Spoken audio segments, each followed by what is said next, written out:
میرا خیال ہے اللہ کے ذکر اور اللہ کی یاد سے دلوں کا زنگ اترتا ہے اور کثرت موت سے اترتا ہے، اور اللہ جل شانہ کی پاکیزہ کتاب قرآن مجید کی تلاوت سے دلوں کا زنگ اترتا ہے۔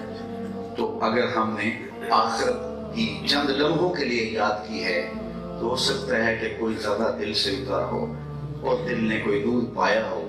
یہ وظیفہ جاری رکھنا، موت کو یاد رکھنا، اور اگر ہو سکے تو شام کو یا کسی وقت دن میں ایک مرتبہ قبرستان کا چکر کاٹ لیا کرو، دیکھ کے آیا کرو کتنے کتنے حسینوں کی مٹی خراب ہو رہی، اور ہم بھی وہاں جانے والے ہیں، آج نہیں تو کل، اور یہاں سے وہی دے کے جانا ہے جو ہمارے اعمال ہیں، باقی سب کچھ یہی چھوڑ کے جانا۔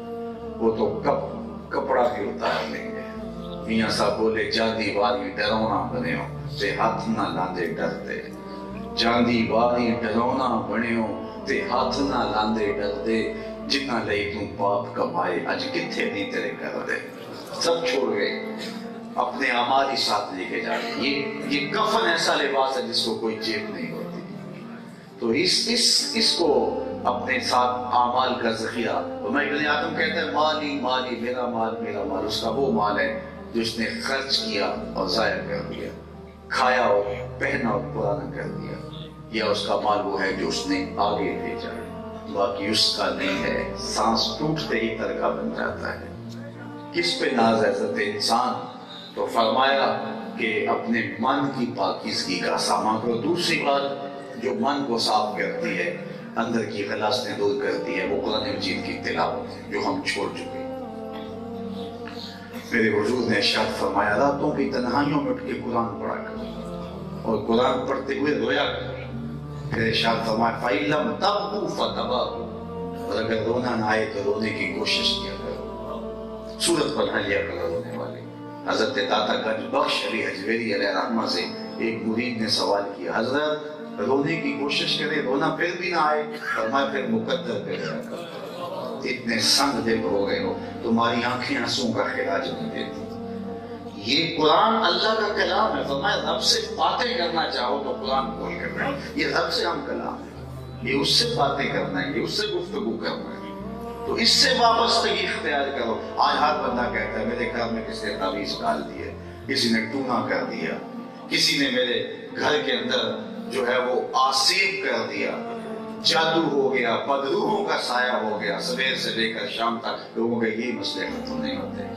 میں کہتا ہوں کیوں نہیں ہوگا تمہارے گھر میں بدروحوں کا سایہ؟ قرآن پڑھتے تو رحمت کے سائے ہوتے۔ گھروں سے قرآن نکل گیا ہے، گھروں سے قرآن نکل گیا ہے۔ کبھی ایسا ہوتا تھا گھر میں صبح کا آغاز قرآن کی تلاوت سے ہوتا تھا۔ میں کو 100 سال کا بابا نہیں ہوں، بالکل 30 سال پرانی بات مجھے آج بھی یاد ہے۔ میں اتحاد کرنے والا ہوں، اپنے میرے والد گرامی مجھے پکڑ کے انگلی سے لگا کے مسجد میں لے جایا کرتے تھے۔ بہت سارے لوگوں کے مکان کچے ہوتے تھے اور گھروں کے اندر کوئی نہ کوئی درخت ہوتا تھا، تو مجھے اچھی طرح یاد ہے بوڑھے لوگ جو چلنے کے قابل نہیں ہوتے تھے، بوڑھی خواتین ان درختوں کے نیچے دوپہر کے وقت چارپائیاں ڈال کے، وہ پان کی چارپائیوں کے اوپر تکیے رکھ کے اوپر موٹے الفاظ والا قرآن رکھا ہوتا اور گھروں سے قرآن پڑھنے کی آوازیں۔ آج گھروں سے پاپ میوزک کی صدائیں تو آتی ہیں، قرآن کے نغمے روٹ گئے ہیں۔ آج قرآن کو چھوڑ دیا ہم نے، قرآن کو ترک کر دیا۔ ایک بندہ کہتا ہے یہ خبر جناب صبح صبح سناتا ہے فجر کی نماز کے وقت، میاں تم نے کہاں سے دیکھی؟ کہتا بس رات نیند نہیں آ رہی تھی تو میں چینل کھول کے بیٹھ گیا۔ میں نے کہا کاش تو قرآن کھول کے بیٹھ جا، چینل کھول کے بیٹھ۔ یہ سوشل میڈیا نے لوٹ لیا قوم کو، نوجوانوں سے حیا چھین لیا۔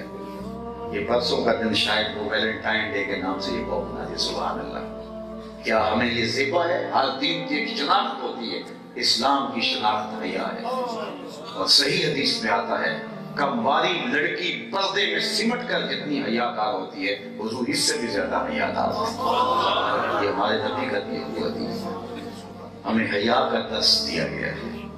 وہ کہتے ہیں جب یہ ویلنٹائن ڈے آتا ہے تو دکانوں سے پھول ختم ہو جاتے ہیں، وہ علاقوں میں تو ایک عجیب منظر ہوتا ہے۔ میں کہتا دیجئے پھول ضرور لیجئے، خوبصورت رنگ کا پھول لیجئے، لیکن ایک پھول پھر تمہارے گھر بھی آئے گا۔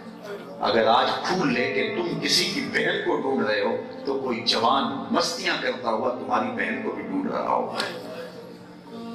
من زنا زنیا بہی ولو بہی تانے دارے.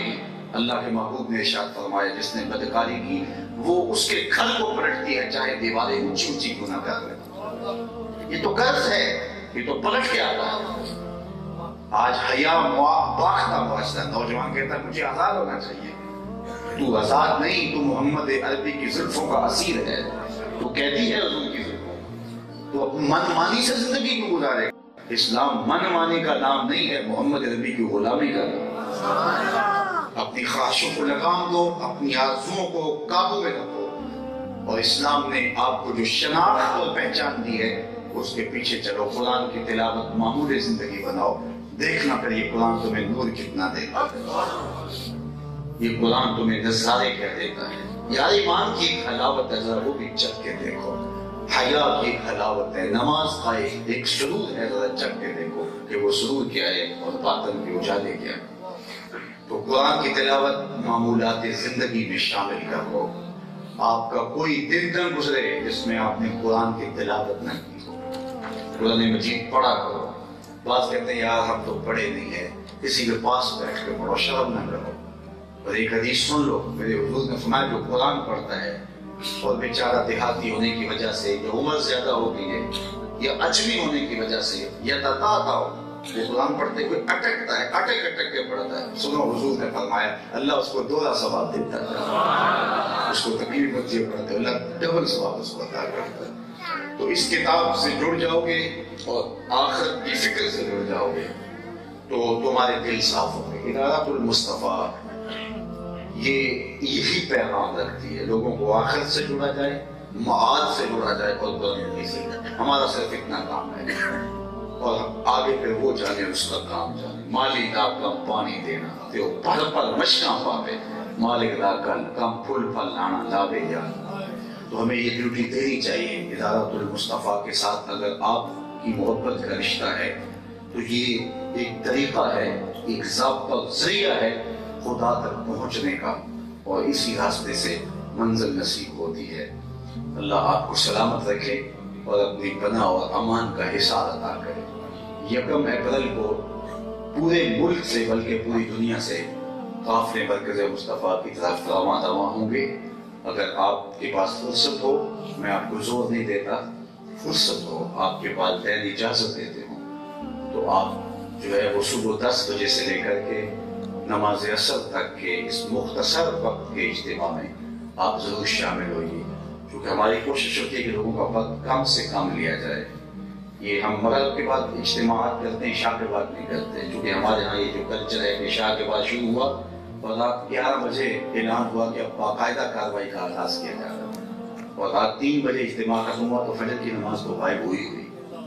تو میں تو اپنے قدموں پہ یہ بوجھ نہیں دے سکتا. اس لیے میں مغرب کے بعد یا دن کے اوقات میں, اور اگر رات کے 2 اجتماع لیلۃ القدر کا یا شب برات کا ہوتا بھی ہے تو پھر وہ سحر تک جانا چاہیے تاکہ لوگ باجماعت نماز پڑھ کے جائیں. نمازوں کی پابندی کیجیے, اپنے امور پہ غور کیجیے. اور میں آپ کو 2-3 باتیں خاص طور پہ بتانا چاہتا ہوں. اگر آپ کا رزق پاک نہیں ہوگا, الٹی چھلانگیں بھی لگا لیں کچھ نہیں ملے گا. اپنے رزق کی پاکی کا سامان کیجیے اور اپنی نظر کی حفاظت کریں گے تو عبادت کا ثبوت نصیب ہوگا. اور اگر نظر پاک نہیں ہے تو سجدوں کی لذت نہیں ملے گی. یہ مشکل ہے ابھی زمانہ, لیکن یہ کرنا ہوگا, اپنی نظر کی حفاظت کرنی ہوگی. اور تیسری بات میں آپ کو یہ بتاؤں کہ جس کے ماں باپ راضی نہیں ہے اس کا رب بھی راضی نہیں ہوتا. والدین کو ہاتھ جوڑ کے بھی راضی کرنا پڑے تو اس میں جھجک محسوس نہ کرو. ان کی رضا میں اللہ کی رضا چھپی ہوئی ہے, پوشیدہ ہے ان کی رضا میں رضا الہی. تو والدین کو راضی کرو, ان کو خوش رکھو,